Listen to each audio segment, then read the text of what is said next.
भगवत गीता के अध्याय 6 का शीर्षक आत्मबोध का विज्ञान या ध्यान योग है। इस अध्याय में भगवान कृष्ण ध्यान की प्रक्रिया और आत्म साक्षात्कार प्राप्त करने में आत्म अनुशासन के महत्व के बारे में बताते हैं। सच्चा योगी। अध्याय की शुरुआत कृष्ण द्वारा एक सच्चे योगी को परिभाषित करने से होती है।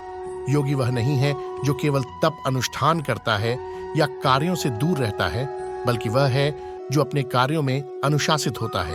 एक सच्चा योगी सफलता और विफलता में संतुलन बनाए रखते हुए बिना आसक्ति के अपना कर्तव्य निभाता है। यह कर्म योग या कर्म योग का मार्ग है। त्याग का मार्ग। कृष्ण बताते हैं कि त्याग का मार्ग और निःस्वार्थ कर्म का मार्ग दोनों ही परम सत्य की ओर ले जाते हैं। हालांकि निःस्वार्थ कर्म का मार्ग श्रेष्ठ है। वह इस बात पर जोर देते हैं कि यदि कोई व्यक्ति बहुत अधिक या बहुत कम खाता है, बहुत अधिक या बहुत कम सोता है, तो वह योगी नहीं बन सकता। योगाभ्यास के लिए जीवन के सभी पहलुओं में संतुलन आवश्यक है। ध्यान की प्रक्रिया। फिर कृष्ण ध्यान की प्रक्रिया का वर्णन करते हैं।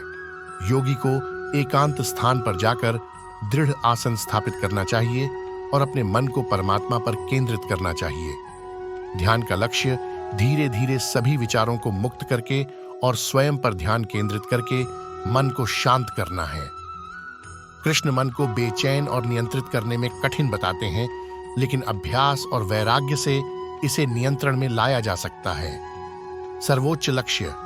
जिस योगी ने अपने मन को नियंत्रित कर लिया है, वह शांति प्राप्त करता है और सर्वोच्च लक्ष्य परमात्मा से मिलन तक पहुंच जाता है। ऐसा योगी सभी प्राणियों में परमात्मा को और सभी प्राणियों को परमात्मा में देखता है। वे एक विद्वान और विनम्र ऋषि में, एक हाथी में, एक कुत्ते में और यहाँ तक कि बुरे कर्म करने वाले व्यक्ति में भी वही दिव्य सार देखते हैं। सर्वोच्च योगी। कृष्ण ने यह घोषणा करते हुए अध्याय का समापन किया कि सभी योगियों के बीच जो अटूट विश्वास और आंतरिक अनुशासन के साथ परमात्मा की पूजा करता है, उसे सर्वोच्च माना जाता है। संक्षेप में भगवत गीता का अध्याय 6 आत्म साक्षात्कार का विज्ञान सिखाता है। यह आत्मबोध प्राप्त करने में आत्म अनुशासन, संतुलन और ध्यान के महत्व पर जोर देता है। यह सिखाता है कि एक सच्चा योगी सभी प्राणियों में परमात्मा को देखता है और सभी स्थितियों में संभाव रखता है।